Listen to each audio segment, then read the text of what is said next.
How to control your emotions. According to the Bible, emotions are part of every human life. We feel joy, sadness, anger, fear, frustration, and hope, sometimes all within the same day. They are natural, powerful, and deeply human. Yet for many people, emotions do more than simply appear and pass. They take control. They influence how we speak, how we react, how we treat others, and often how we see ourselves. Many believers quietly struggle with a question they rarely say out loud. If I have faith, why do my emotions still feel so overwhelming? The Bible does not ignore emotions. It does not deny them, and it does not ask us to suppress them. Instead, Scripture teaches us how to understand emotions, how to respond to them, and how to place them in their proper role. This reflection is not about becoming emotionally numb. It is about learning how to live with emotional wisdom. Because emotions were never meant to lead your life. They were meant to inform it. One of the most important truths the Bible reveals is that what you feel is real, but it is not always true. Emotions are powerful signals.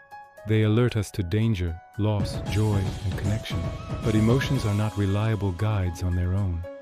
Fear can make a situation seem bigger than it is. Anger can push us to say things we later regret. Sadness can convince us that things will never change.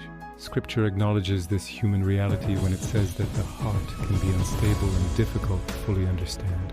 This does not mean emotions are evil. It means they are shifting, reactive, and deeply influenced by circumstances. That is why the Bible never tells us to blindly follow our feelings. Instead, it calls us to anchor our lives in truth. When emotions lead without guidance, they often lead to confusion. But when emotions are understood through wisdom, they can be navigated with peace. Many people ask why they know the right thing to do, yet still react in ways they regret. The reason is uncomfortable but simple. Emotions are automatic. They rise before we think. They react before we reason. When something triggers fear, anger, or rejection, the body responds instantly.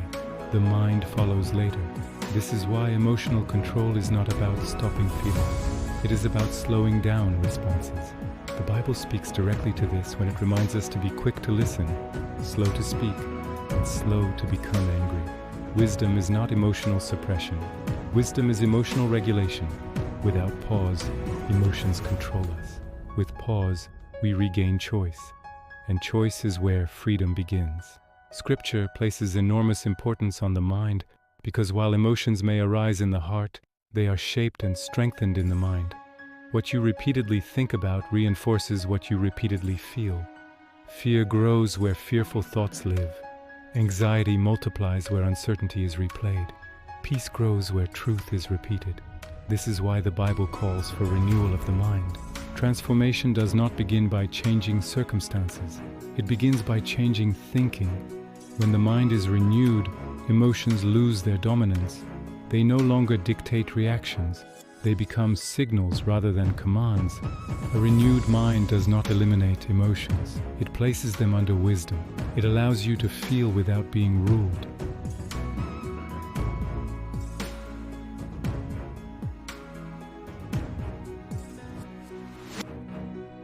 Self-control is not weakness. It is the strength to pause, the strength to choose restraint, and the strength to trust that not every emotion needs immediate expression.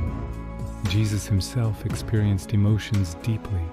He felt sorrow, compassion, righteous anger, and grief. He wept. He was moved. Yet he was never controlled by his emotions.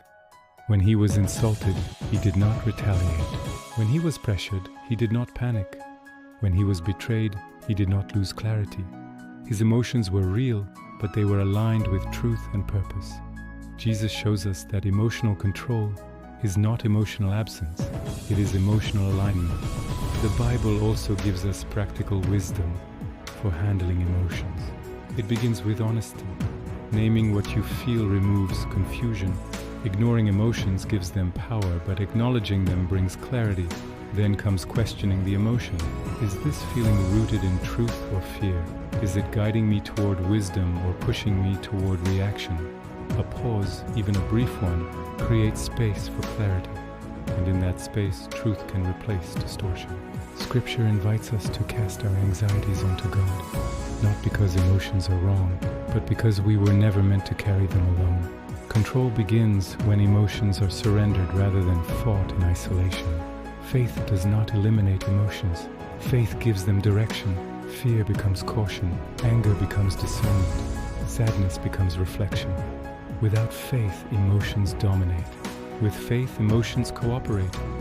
There will be moments when emotions feel too strong, moments when control feels impossible. The Bible does not shame those moments. It meets them with grace. God does not demand perfection. He offers guidance. Emotional control does not mean never feeling overwhelmed. It means knowing where to turn when you are. Over time, emotional wisdom is built through consistency, daily reflection, daily renewal of the mind, daily trust. Slowly, reactions soften, responses strengthen, peace becomes familiar. Not because life becomes easier, but because the mind becomes steadier. Emotions are powerful, but they are not your identity. They are not your master, and they do not define your faith. The Bible teaches us that emotional control is possible, not through force, but through wisdom. A renewed mind leads to a calmer heart. A grounded heart leads to wiser choices, and wiser choices lead to peace.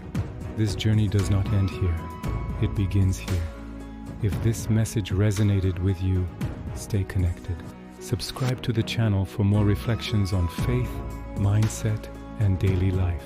And remember, true strength is not found in controlling the world around you, but in learning to lead the emotions within you.